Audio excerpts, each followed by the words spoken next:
नमस्कार मित्रों। मैं संदीप कुमार मिश्रा और आज मैं अपना स्वयं का एक अनुभव आप सबके समक्ष रख रहा हूँ। गंभीर है। जिस जिन आदतों के कारण, जिन प्रवृत्तियों के कारण भारत और भारत का हिंदू परेशान है पिछले 1100 वर्षों से,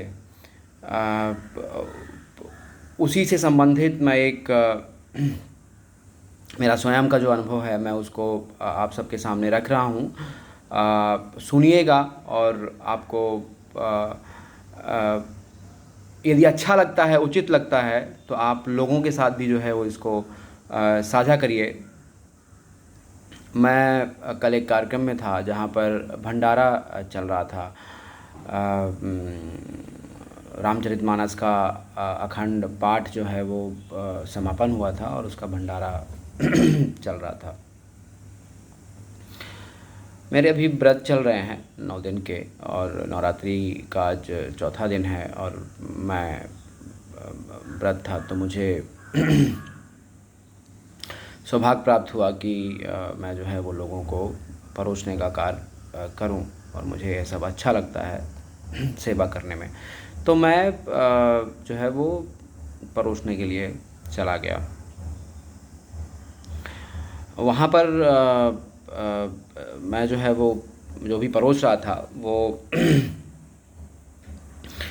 परोसते परोसते मेरी आदत है, मैंने कुछ लोगों से सुना भी और अच्छा भी लगता है कि हम परोस रहे हैं, तो मैंने कहा कि जैसे ही कुछ दे रहा हूँ किसी को, तो जय श्री राम, हर हर महादेव, जय माँ भवानी, जय माता जानकी, गणपति बप्पा मोरया, या जो भी है अपने ईश्वर का नाम जो है वो लेकर के लोगों को कुछ तो भी परोसना। तो ऐसे ही मैं कर रहा था। सभी लोग जैसे ही मैं बोलता वैसे ही वो भी प्रसन्न मुद्रा में आकर के जो है वो बोलते। ऐसे ही एक लड़का जो है वो लगभग मान लीजिए 20 वर्ष का होगा, 20 वर्ष का एक लड़का आया और मैंने उसको परोसा और मैंने कहा कि जय श्री राम। सौभाग्य से मैं उस लड़के को जानता था। जब मैंने उसको जय श्री राम बोला तो उसने नहीं बोला। अब वो जो लड़का है वो बेसिकली एक हिंदू ही दुकान है जिसमें वो काम करता है, और ऐसा एक लड़का नहीं है मुस्लिम वहाँ पर काम करने वाला, वहाँ पर और भी 2-3 जो हैं वो काम करते हैं। तो मैंने जब जय श्री राम कहा तो उसने नहीं बोला। तो अब नहीं बोला तो चूँकि मैं जानता था, तो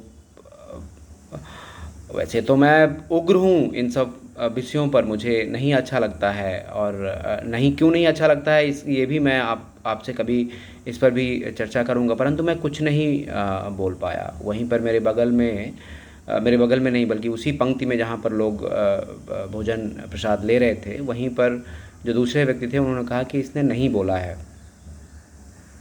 तो मैंने कहा यार तुमने नहीं बोला, क्यों नहीं बोला, बोलो जय श्री राम। पर उसने फिर भी नहीं बोला। एक व्यक्ति ने फिर उन्हें कहा कि जो है वो बोलो जय श्री राम, पर वो नहीं बोला और वो भोजन लेते हुए जो है वो वहाँ से निकल गया। फिर मैंने कहा कि क्यों नहीं बोल रहे हो यार, बोलो जय श्री राम। तुम्हें क्या समस्या है जय श्री राम कहने में, क्यों? क्योंकि तुम्हारे जो पूर्वज हैं वो तो हिंदू ही हैं। परंतु उसने नहीं बोला। उस बात को मैंने यहीं पर छोड़ दिया जान करके, क्योंकि अब आप भी सुन रहे हैं तो आप भी परिपक्व हैं कि पूरे देश में इस तरह से हो रहा है, 1100 वर्षों से हो रहा है, और हम जो है वो शांति से इसको बैठे देख रहे हैं। मैं भी कल देखता ही रह गया। परंतु उसके बाद मैं शांत नहीं रहा। मैंने जो भी संबंधित व्यक्ति थे, जो भी जहाँ पर भी वो काम करता था, उनसे मैंने ये बात रखी और मैंने कहा कि ये जो है वो गलत है। और आप सब सोचिए क्या है कि उस 20 वर्ष के लड़के को, जिसे जो है वो अभी कितने दिन हुए हैं, कितने वर्ष हुए हैं, आप सोच सकते हैं 20 वर्ष के लड़के को कितना जो है वो बुद्धि होगी और क्या विवेक होगा। लेकिन वो जो है वो जय श्री राम नहीं बोल रहा है, परंतु उसको उस भंडारे में आकर के जो है वो भोजन लेना है, भोजन करना है, जहाँ पर वो उस उद्देश्य के लिए रखा गया है जहाँ पर रामचरितमानस का पाठ, अखंड पाठ जो है वो चल रहा है और उसका समापन होने वाला है। तो उससे संबंधित भोजन है तो भोजन आपको लेना है, लेकिन आपको जय श्री राम नहीं बोलना है। तो ये विकृत मानसिकता है हिंदुओं की कि ऐसे लोगों को हम अपने आसपास नौकरी में या अपने व्यवसायों से या अपने कार्यों से जोड़ करके रखते हैं। ऐसे, मेरा ऐसा मानना है कि ऐसे लोगों को जोड़ करके रखने की आवश्यकता नहीं है। और ये मेरा ही मानना नहीं है, ये और भी लोगों का मानना है। क्यों? क्योंकि जब 1947 में देश का बंटवारा हुआ, तब भी इसी बात को लेकर के बंटवारा हुआ था कि हमारी जो संस्कृति है, मुस्लिमों का कहना था कि हमारी जो संस्कृति है वो हिंदुओं के साथ जो है वो नहीं मिलती, हम उनके साथ नहीं रह सकते हैं और इसलिए हमें दूसरा देश चाहिए, और वो दूसरा देश लेकर के चले गए। तो अब ये बताइए कि जब आप इस तरह के देश में रह रहे हैं जहाँ पर उनका जो थॉट है वो वही है, उनके विचार वही हैं, परंतु हम उस पर कुछ रिएक्ट नहीं कर रहे हैं, तो ये हमारी त्रासदी को बुलावा देना है। हम जो है वो अपने जैसा कि कहते हैं बिस्तर के नीचे पड़े जो अजगर है उसको नहीं देख रहे हैं, बस चद्दर ओढ़ करके जो है वो सोए हैं। इस तरह से हमें व्यवहार करने की आवश्यकता नहीं है। हमें सचेत होना पड़ेगा, जागृत होना पड़ेगा। और यदि इस तरह की चीज़ें हैं, वो भंडारे में आया कोई समस्या नहीं है, परंतु वो मुस्लिम है उससे भी कोई समस्या नहीं है, परंतु उसे भारतीय संस्कृति का जिस संस्कृति के उसके पूर्वज हैं उस संस्कृति का यदि वो सम्मान करना नहीं जानता है तो फिर वो आपके लिए दुश्मन के समान है। वो उसके साथ यदि आप व्यवहार करेंगे तो आपको कुछ भी नहीं मिलने वाला है, केवल और केवल कष्ट के सिवा। तो जो कष्ट हम पिछले 1100 वर्षों से देख रहे हैं, तो बाद में मुझे पता चला कि जिस कैटर ने जो है वो वहाँ पर भोजन बनाया था, वो उस कैटर ने भी जो है वो मुस्लिम लड़कों को लेकर के वहाँ पर रखा हुआ था। इसकी मैं पुष्टि नहीं करूँगा, लेकिन समाचार जो है वो लगभग तय है कि हाँ वो मुस्लिम बच्चों को लेकर के जो है वो आया था। क्यों आया?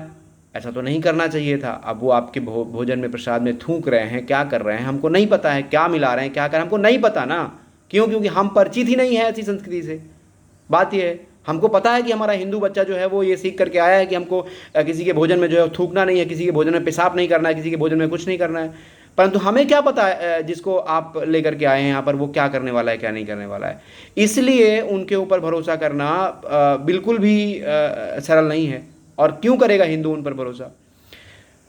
यदि सुरक्षा चाहते हैं तो इन सब हरकतों से, इन सब जो हमारा व्यवहार है, इन सब व्यवहारों से हमें बाहर आना पड़ेगा और समझना पड़ेगा कि जो दुश्मन है उसके साथ आप मित्रता करके नहीं रह सकते।